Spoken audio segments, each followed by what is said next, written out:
on my first months ko rito, gusto ko rin umuwi. Gusto mo rin umuwi? Pero nang sabihin sa'yo ng doktor na ganun, of course, mag-a-alarm ka. No, parehas kayo na stress. Yes. Yeah, I cried and then, For a month, more than a month. lagi ko yung Grabe nasa yung isip. ginawa sa inyo ng Yeah. doktor. It took like 6 years? 6 years. Yeah, waiting for that long process. Oh, hi everyone! Welcome to Test TV. Kumusta po kayong lahat? Ako naman is more than grateful dahil nandito ako sa bahay ng Mr. and Mrs. Jong and Edna to interview them about their experiences since the time they left Philippines until now na nandito na sila sa Canada. So, I hope that their story will inspire many and I hope you join with us until the end of this video. Okay, kagaya ng karamihan, kasama na rin ako doon na kung tayo ay may pangarap sa buhay at gusto nating marating, dumadaan tayo sa mga pagsubok.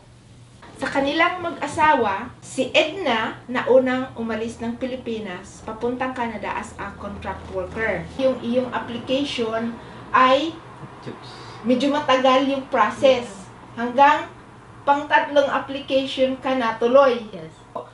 During that time, ano yung mga naiisip mo na dahil sa maraming hadlang? Bago ko makapunta dito, marami ding mga pagsubok na naranasan ko.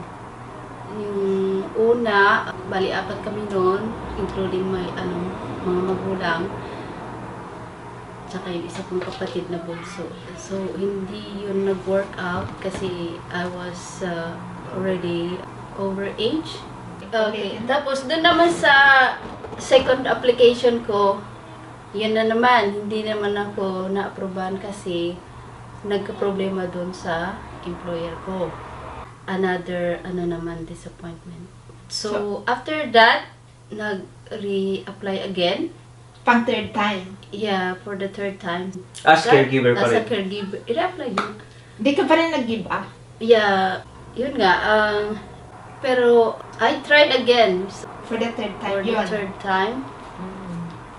And it's kind of, take it or leave it. So, parang yung last na yun ay, ano na, yung, kung makakaalis ako or hindi. Last one na. Parang Yeah, Last that's chance. the last chance. So, ano nangyari? Yeah, yung pangatlo, naging okay na. Pero, hindi na ako nag-expect noon na makaalis nga. Parang nawalan ka na ng gana. Yeah, nawala. Parang, wala na yung, enthusiasm na makaalis. Kasi nga, di ba, ang daming mga pagsubok, ang daming rejection. Parang ayaw kong paalisin sa Pilipinas. Yeah, yun nga, pero I tried pa rin. I tried my best pa rin. I just keep going the flow. The third time, it was success. Success. Yeah. Pero nung process ng, nung third time, habang naka-process, ano na yung pakiramdam mo talagang, parang binabaliwala mo na lang? Ganun? Yeah, yun nga. Parang parang Kung dumating, kung makaalis okay lang. ako, okay lang. Pero kung hindi, hindi. Parang Kaya nag-ready ka na. tapos, kasi, Napakasal na kayo noon, di ba? parang yung isip nun, parang i-divert ko na lang sa isang bagay. Dahil, Na, sa parang, disappointment. it was a big parang a big frustration na hindi ako makaalis. Unang-una nun, nandito sila si Amay nun. Kumbaga, nandun yung eager ko na makapunta rin dito at makasunod. Kumbaga, nandun yung excitement din. Pero, dun sa mga pinagdaanan ko na yun, na hindi agad nakaalis, parang disappointment din. Pero, God still pushed me through that. Kumbaga nalampasan ko yun. And now, I'm here. My first application started 2000. And then, from the Nakaalis ka? first to the third application, it took like 6 years. 6 years. Yeah, waiting for that long process. Hanggang nakaalis ng Pilipinas. Yeah. How long na nag-meet kayo uli? since na nakaalis siya? 6 years. Mag-asawa na kayo that time for how many months? 8 months. 8 months. Tapos Nasama. iniwanan mo na siya. So nag-uusap kayo. No? Yeah, Friendster pa nun. Oh. Yung signal is ano, lagi pang siyang pakat-kat. Hindi Wala, pa- hindi hindi tumatagal reliable. ng 1 minute. Tapos cut na naman, mas mahaba yung cut. Pero maigi na yung kaysa sulat, diba? Yes, oo naman. Yan. Oo. Kahit Ang mabigat pa kahit kapag late ako, nagagalit agad. So ngayon, nung nakarating ka na dito, sa Canada, ano yung first job mo? Mga ilang company ang in-applyan mo? I think buong Kingsway. Buong Kingsway. Yung kahaba ng Kingsway. Naglakad ka lang. Naglakad ako. Oo. Every store, o kanya, like Rona, like, tawag ito? Car wash. Kaya Pinapasahan ko yun. O, tapos saan ka na? Tapos, pagkakita ko dito, meron na-attract ako doon sa building Pergis. O, naglaglag ako ng resume ko doon sa kanilang Dropbox. And then the following day, Tapos, continue lang din ako, maglakad Towards basta downtown. may makita akong alam kong, Talaga? makita kong kakayanin ko yung trabaho, nagbibigay ako ng resume. Kung bagay, isang bag ko, puno ng resume yun. Oh, grabe. Kaya, pero after a few minutes, siguro 20 minutes,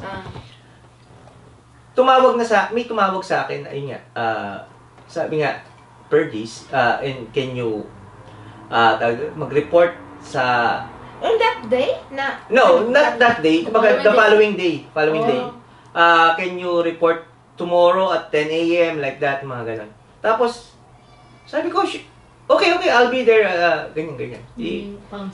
sounds positive for you. Kasi pinapaano ka na rin nun, ng mga susuotin mo kung ano, di ba? Ay, talaga. Hindi pa naman, kumbaga, nung pagdating ko, ayun nga, yung sa interview, ayun, antimano, niya, binigay niya lahat ng instruction, at bago niya ako i-release na, tinanong niya ako kung kailan gusto ko mag-start. So, sabi ko, I prepared, na lang, ako, pwede July. So, first Monday or first week ng July, doon ako pinag-start. So, sila ang pinapaghintay mo. But on my first months ko rito, gusto ko rin umuwi. Gusto mo rin Oh, yes. umuwi? Yes, kasi, biruin mo, 8 months lang kami nagkasama nito, di ba? Oh. Nasa Pilipinas. Pagdating dito, ang daming adjustment. Para kaming aso at pusa. Araw-araw, konting, napupuna, nasisita. Ayun pala, sa pagsasama, meron palang dapat pinalalagpas o yung wag mo nang usisain pa o May mga bagay na gano'n. Mm-hmm. Dati kami, maliit na bagay, pinupuna. Noon, nandito ka na noon. Yes! May isa akong isang goal noon. Makapag-ipon. Makapag-ipon ng ticket, pauwi ng Pilipinas. O, isipin mo yun. Really? Alam, after few months, nagbuntis na siya ng pangalawa, Yes, I think November. So, But on my first months ko rito, gusto ko rin umuwi. gusto mo rin Oh, yes. umuwi? Yes, kasi biruin mo, 8 months lang kami nagkasama nito, di ba? Oh. Nasa Pilipinas. Pagdating dito, ang daming adjustment. Para kaming aso at pusa. Araw-araw, konting, napupuna, nasisita. Ayun pala, sa pagsasama, meron palang dapat pinalalagpas o yung wag mo nang usisain pa o May mga bagay na gano'n. Mm-hmm. Dati kami, maliit na bagay, pinupuna. Noon, nandito ka na noon. Yes! May isa akong isang goal noon. Makapag-ipon.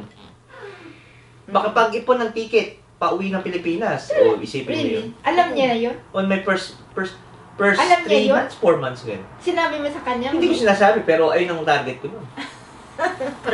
Dahil sa pagka-adjust ninyong dalawa. Hindi kasi nga, katulad ko, kumbaga, bago ako rito, hindi ko alam. Kumbaga, nag-a-adjust ka sa labas, pagdating ba naman sa loob pa rin ng bahay, nag-a-adjust ka pa rin. Di ba? Hindi, ibig ko sabihin. Yeah, totoo talaga yun. At saka Kahit hindi, Kahit noon nung ako noon, hirap din ako mag-adjust yun. Siyempre, No, culture. unlike nung meron ka ng, kumaga, at home ka na, Mm-mm.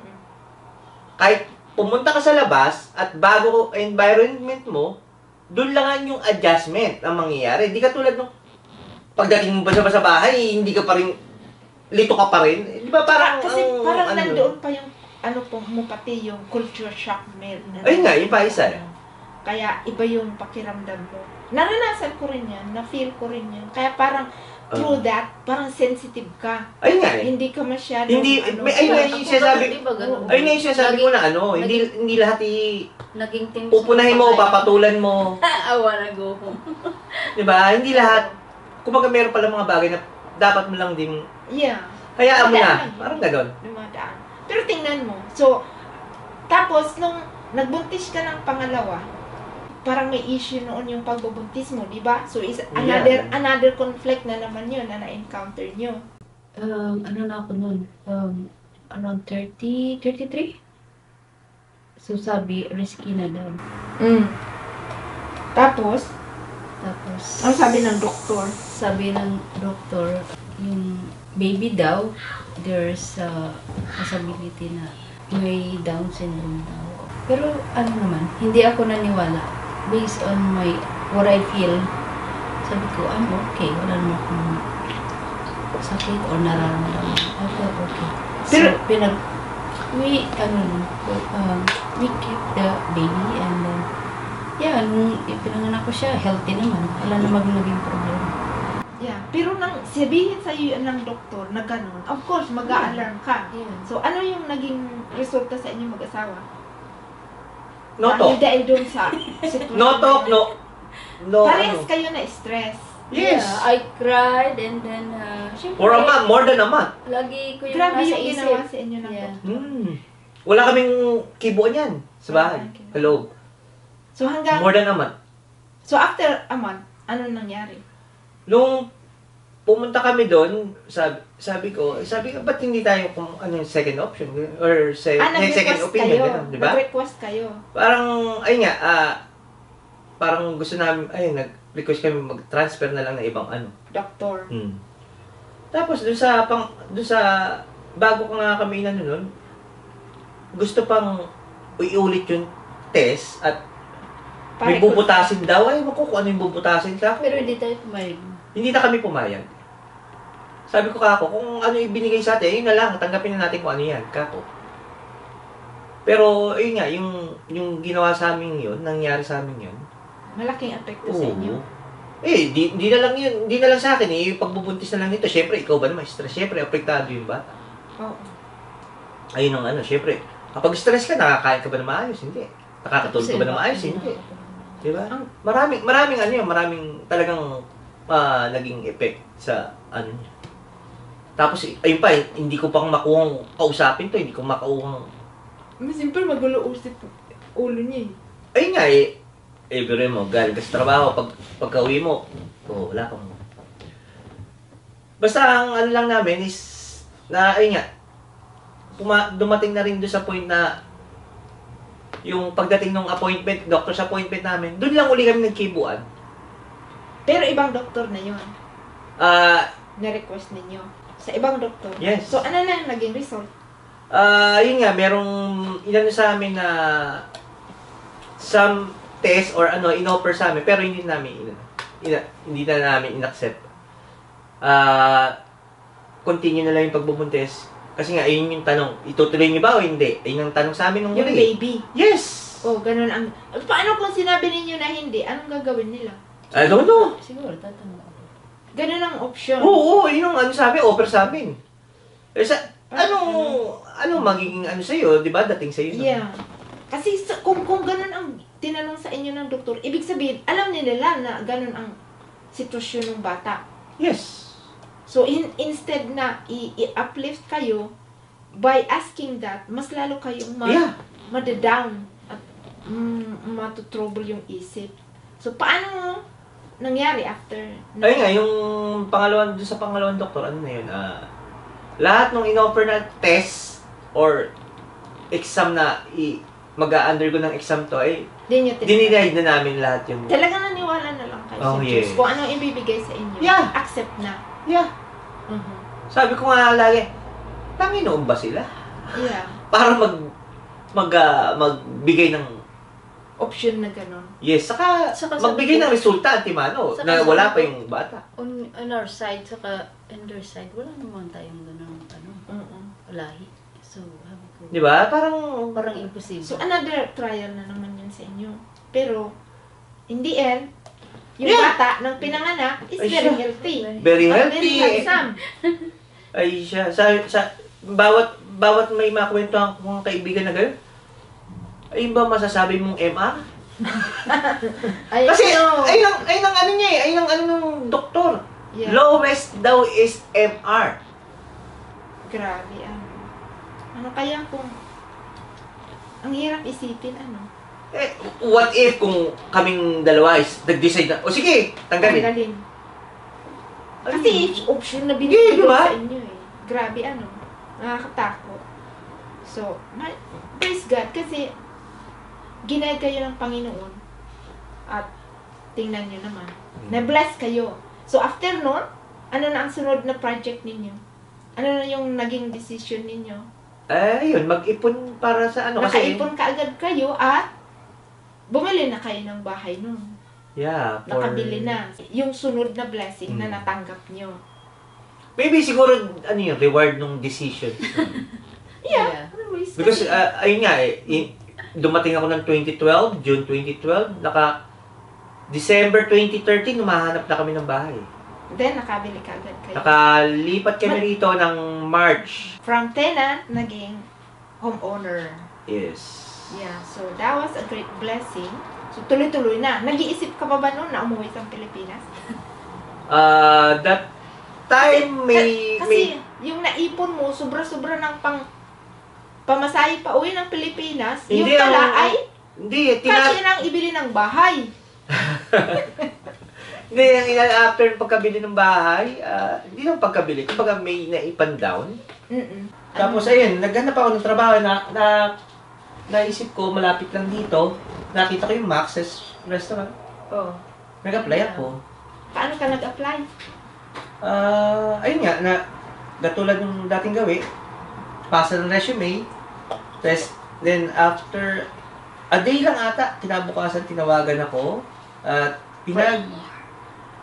pinagre-report ako kinabukasan din, actually nagtatrabaho na si Edna nun eh. Bumalik na ng trabaho. So, Ikaw ang babysitter. ako ang babysitter. Ginawa ko, on my interview, sinama ko yung dalawa. Naka-stroller ka lang. Yes, tawag dito, nakita nung manager at... Oh, bit mo yung car seat. yung car seat. Yung may car seat mo? Yes, yung may car Hindi seat. yung stroller na. Hindi. Kasi, oh, may car seat ganyan. yes. Oh. Tapos, nilagay ko lang sila doon sa gilid. Tapos, to the other table, in-interview naman ako ng manager. Oh, anong sabi ng manager? At napansin naman ng manager, talagang para-paraan lang talaga, ano. Iba talaga ang Pinoy. Siguro kahit ayaw kang tanggapin, tatanggapin na nun. Ayun nga eh, siguro naawa na siguro. Tawa na. Kailangan siguro ng trabaho nito, pero isipin mo, walang pambayad ng ano, walang pambayad ng pang-alaga ng bata. So, nakatulong yun. Maybe, Yeah. ayun nga. Natanggap siya. Natanggap ako. Natanggap. So, ayun. Nakapag-start din ako ng ng Max As part-time. as part-time Saturday, Sunday. Monday to Friday, per day akong katrabaho. Saturday, Sunday. Diyan Max. sa Max. Yes. Well, hanggang dito na lang yung aming kwentuhan. If you like it, please like and comment and subscribe na rin kayo. Abangan nyo sa susunod at mayroon pa kaming part 2. Thank you and bye-bye.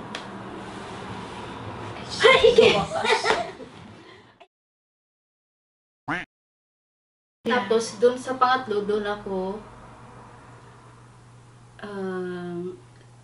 Nabigyan ng... Naaprubahan. wala ko siya. Kwento lang. Parang kwento mo. Ay siya, hindi ka naman ini-interview ng trabaho. Kasi may nakaka-blank talaga. Ano? Inapagutan na. So, mula sa sa... Kasi sabihin mo ganito, mami Ganito lang. on my first Wait lang application, muna. Sabihin eto, ko, pakinggan mo muna sabi- ko, sabihin pakinggan ko- mo muna ako para mabilis, maiksi. Ay siya. Sabihin mo, on my first application, ang naging problema is, and I'm so disappointed kasi apat kami nag-apply, yung tatlo, mama, papa ko, yung kapatid ko na alis, ako, yung naiwan. Dapat kaya, Para sulat maganda na lang, yung para dating. Hindi,